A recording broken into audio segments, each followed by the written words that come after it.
आज के टाइम में अगर युद्ध को जीतना है, वॉर को जीतना है, तो दुश्मन सैनिकों को मारने से ज़्यादा दुश्मन देश की मशीनों को मारना होगा।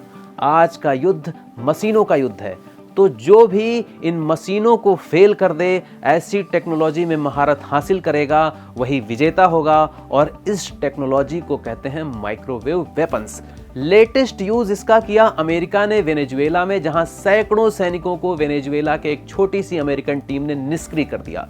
वेनेजुएला के सैनिक जल्दी ही हार गए, क्योंकि अमेरिका द्वारा कहा जा रहा है कि अमेरिका द्वारा माइक्रोवेव वेपन्स का इस्तेमाल किया गया, जिससे बहुत तेज ध्वनि तरंगें पैदा हुई, सैनिकों के नाक से खून बहने लगा, उल्टी आने लगी, बेहोश होकर गिर गए, हिलने डुलने तक में असमर्थ हो गए, उनके सारे इलेक्ट्रॉनिक्स गैजेट्स फेल हो गए, इलेक्ट्रॉनिक सिस्टम भी धरा का धरा रह गया। अमेरिकन डिप्लोमेट्स और कनेडियन डिप्लोमेट्स जब एक बार क्यूबा के हवाना में आज से लगभग 8-10 साल पहले गए थे, तो वहां पर इन राजनयिकों के सिरदर्द शुरू हो गया और उल्टी की शिकायतें हुई।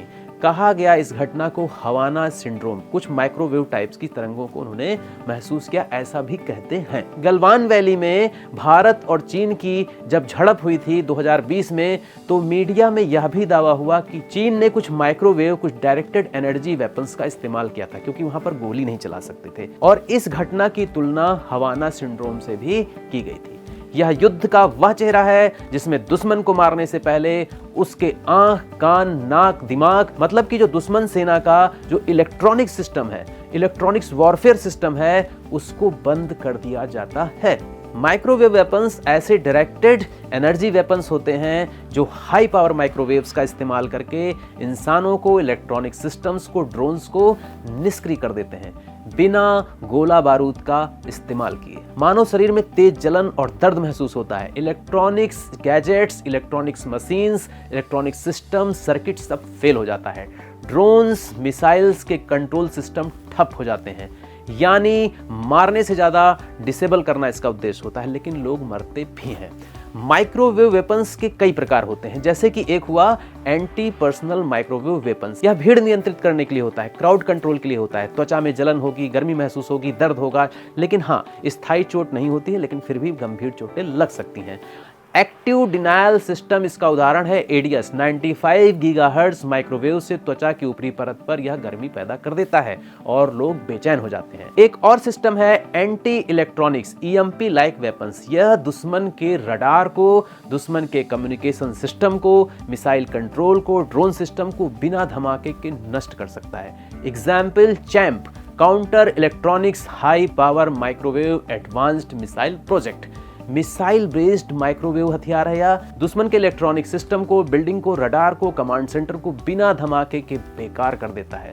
थोर दूसरा एग्जाम्पल है। Thor tactical high power operational responder, ground आधारित होता है, जमीन पर स्टैब्लिश किया जाता है, माइक्रोवेव हथियार होता है, खास तौर पर ड्रोन स्वार्म को गिराने में यूज होता है। एक बटन में कई ड्रोन ठप कर दिए जा सकते हैं।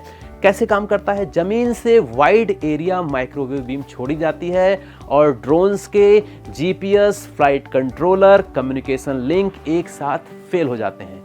कहाँ इस्तेमाल होता है? एयरबेस सेफ्टी में, मिलिट्री कैंप में और महत्वपूर्ण ठिकानों में, क्रिटिकल इंफ्रास्ट्रक्चर में भी इसका यूज होता है। यूएस मिलिट्री डिप्लॉयमेंट्स, मतलब यूएस के पास ऐसे हथियार हैं, ऐसा माना जाता है, मतलब ऐसा विश्वास है। चैंप और थोर को समझना हो एक लाइन में तो समझिए कि चैंप शहर की नसें काट देता है, मतलब इलेक्ट्रॉनिक्स ब्लैकआउट की सिचुएशन पैदा कर देता है, और वहीं थोर जो है आसमान में मच्छर मारने की मशीन जैसा है।